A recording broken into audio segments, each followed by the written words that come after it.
तो hello guys, कैसे हैं आप सब। तो आज हम बात करेंगे मेडिकल के बारे में। तो आपका मेडिकल 22 अप्रैल से होने वाले हैं, जैसे आपको पता ही है। और आपकी ट्रेनिंग सौभाग्य बस 17 जून से स्टार्ट हो रही है, जो कि बहुत खुशी की बात है।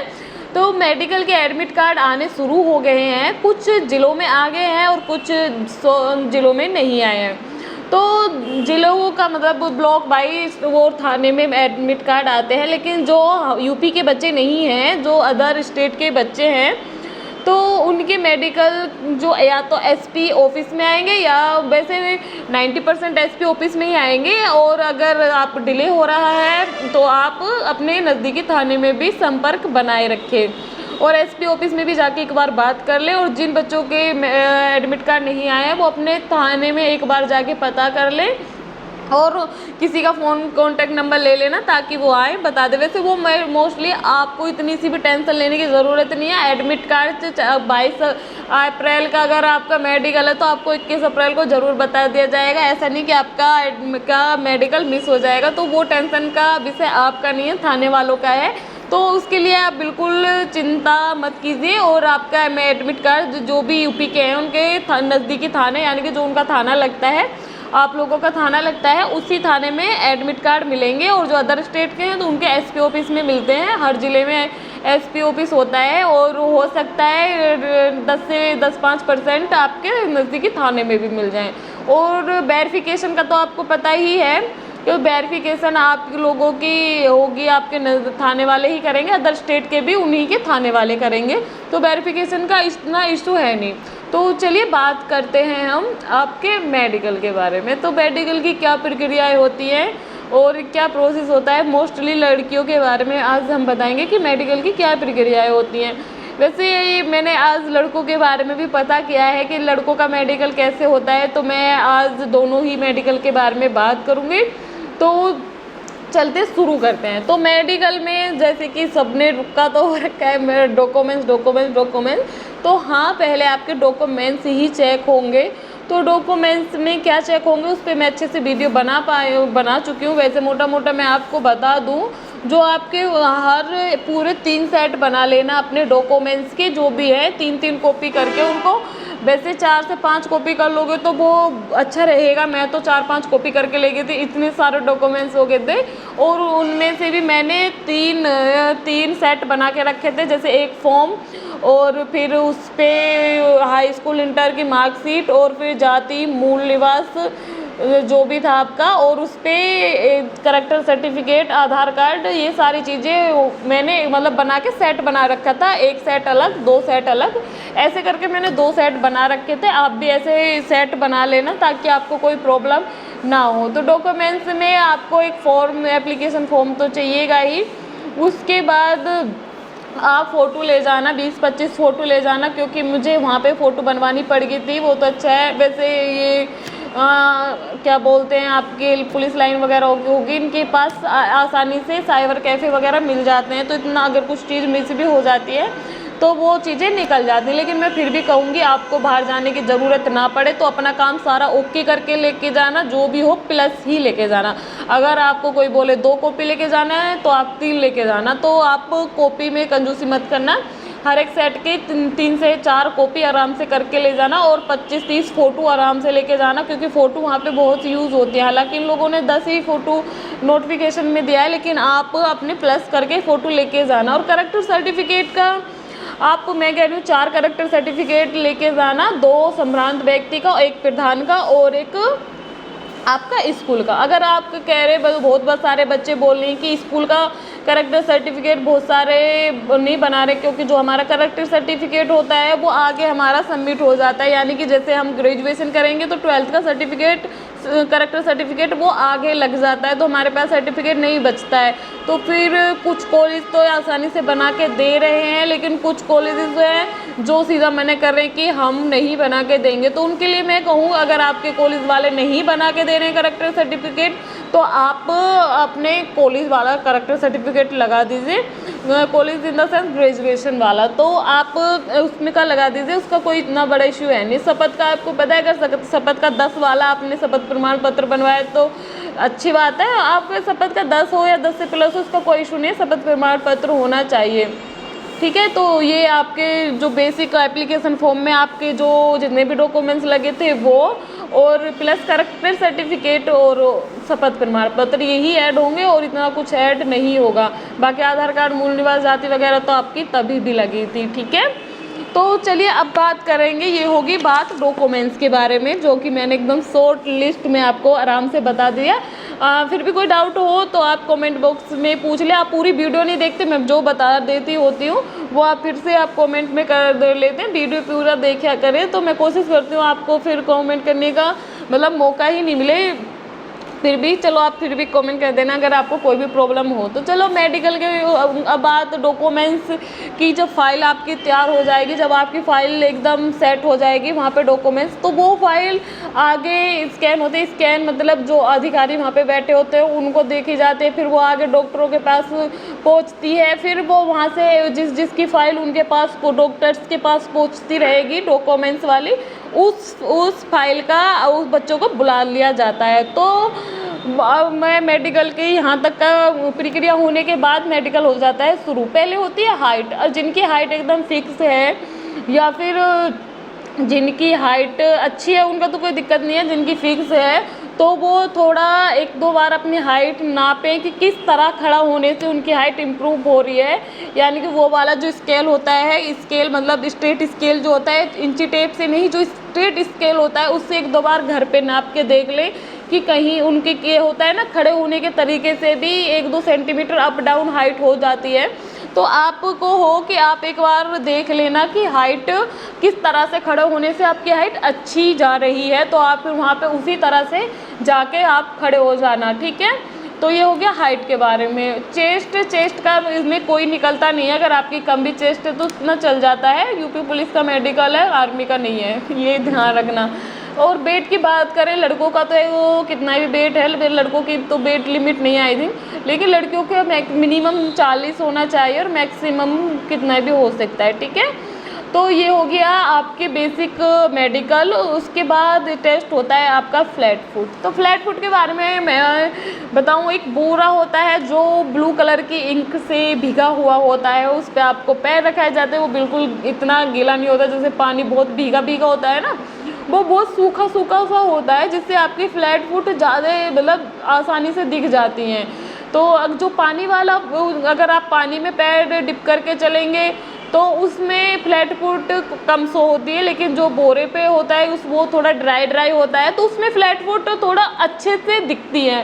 तो इतनी टेंशन वाली ज़रूर बात नहीं है कि हाँ पानी पे चल के देखा था हमारे फ्लैट फुट है, उस पे बोरे पे अच्छे से निकल जाते हैं, और फ्लैट फुट में कोई निकलता भी नहीं है। नोकनी में ज़्यादातर भार होने के चांसेस रहते हैं, लेकिन अगर आप नौकरी में थोड़ा बहुत भी आपका गैप बन रहा है तो चल जाता है। अगर बिल्कुल गैप नहीं बन रहा है तो आप एक बार देख लीजिए। बाकी आपको एक्सरसाइज वगैरह तो आप कर ही रहे होंगे, हालांकि मैंने आपको एक्सरसाइज नहीं बताई थी क्योंकि मेरा चैनल ही लेट आया था।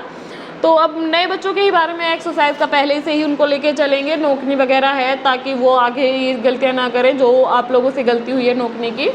तो नौकरी का थोड़ा सा होता है, नौकरी में फ्लैट फुट चल जाता है, चेस्ट चल जाती है, वेट चल जाता है, लेकिन नौकरी में थोड़ा सा अप डाउन होता है। नौकरी में रीमेडिकल भी मिल जाते हैं और बाद में नौकरी बहुत अच्छे से लेटा एटा के चेक होता है, तो रीमेडिकल में तो निकल ही जाते हैं मोस्टली। तो नौकरी होता है ये।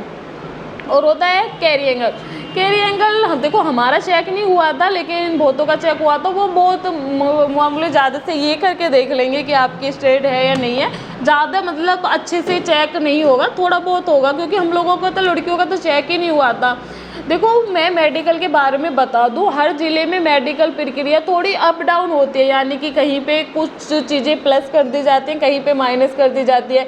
जैसे हमारा प्राइवेट पार्ट बिल्कुल चेक नहीं हुआ था, लेकिन कुछ ज़िलों में प्राइवेट पार्ट चेक हुआ था। हमारे दांत बिल्कुल भी चेक नहीं हुए थे, कहीं दांत चेक हुए थे, हमारे कैरी एंगल चेक नहीं हुए थे और कहीं पे हुए थे। तो वो ज़िले पे भी डिपेंड करता है और स्टाफ पे भी डिपेंड करता है कि वो क्या कितने स्ट्रिक्ट लोग हैं और किस तरह से आपका मेडिकल ले रहे हैं। लेकिन यूपी पुलिस का जो मेडिकल होता है बहुत ही बेसिक लेवल का होता है, इससे आसान मेडिकल किसी भी फोर्स के लाइन में नहीं होता है, आर्मी में तो बिल्कुल भी नहीं होता है। आपको भी पता है, यानी कि आर्मी जो जीडीडी कांस्टेबल है वो भी फोर्स का हिस्सा है, उसमें भी बहुत हार्ड मेडिकल होता है। अगर आप उसमें क्वालिफाई हैं, कुछ बच्चे हैं उसमें क्वालिफाई, तो यूपी पुलिस में तो आप समझो कि क्वालिफाई हो ही। तो ये हो गया कैरी एंगल। अब दांत देखो, अगर दांत वैसे तो टेस्ट चेक नहीं होता, जैसे दांतों में कुछ बोले स्पेस है, वो नेचुरल है, आपके दांतों में स्पेस है या कुछ भी है तो उसमें आपका चल जाएगा। लेकिन आपका दांत ये टूटा हुआ है, फ्रंट से टूटा हुआ है, तो आप ये करना कि कैप लगवा के चले जाना, चाहे आपका उस टाइम पे दिखना चाहिए, क्योंकि वो आपको हाथ लगा के तो देखेंगे नहीं, ज़्यादा से ज़्यादा मुंह खुलवा के देख लेंगे। और दांतों की अच्छे से सफाई करवा लेना, अगर दाढ़ आड़ में कीड़ा लग रहा है तो फिलिंग करवा के दिखा लेना, मतलब दिखना चाहिए। बाकी वो आपकी मशीन लगा के दांत चेक नहीं करेंगे और हो सकता है 70 to 80% वो आपके दांत चेक ना ही करें। तो ये हो गया दांतों के बारे में। तो बात करते हैं कान को एक स्प्रिंग की मदद से टेस्ट किया जाता है और लाइट की वजह से भी हमारे में मतलब ऐसे लाइट मार के देखी थी रेड कलर की, उसमें चेक होते हैं। लेकिन आपका माइक्रो कैमरा वगैरह जो होते हैं कान के टेस्ट के लिए वो नहीं डाल के चेक किया जाता है। जैसे बच्चे कह रहे थे हमारा कान का पर्दा फट रहा है ना, तो कान के पर्दे फटने का इतना कोई इशू नहीं है, क्योंकि वो माइक्रो कैमरा डाल के आपके कान चेक नहीं करेंगे। माइक्रो कैमरे से ही आपका कान का पर्दा दिखेगा। आपको बस आवाज़ आनी चाहिए। अगर आपको एक कान से भी परफेक्ट आवाज़ आ रही है ना तो आपका चल जाएगा, क्योंकि अगर इस कान से आपको सुनवाएंगे तो इस कान में अगर आवाज़ नहीं, मतलब इस कान में आप इस कान से बह रहे हो, इससे सुन रहे हो, अगर इस कान में आपको वो कुछ एक मशीन बोलती है, बहुत स्लो बोलती है, टू टू करके, तो इस कान से आपको आवाज़ आ जाएगा। फिर भी कह दो कि हाँ आ रही है, ऐसा नहीं कि आपको एक कान बंद करवा के तब आवाज़ सुनवाएंगे, तो ऐसा नहीं करेंगे। वो सिर्फ आंखों के टेस्ट में होता है। कान को आपके दोनों ही खुले रहेंगे, तो एक से नहीं तो दूसरे से सुन के हाँ बोल ही दोगे कि आ रही है नहीं आ रही है जो भी है, लेकिन सच बताना है।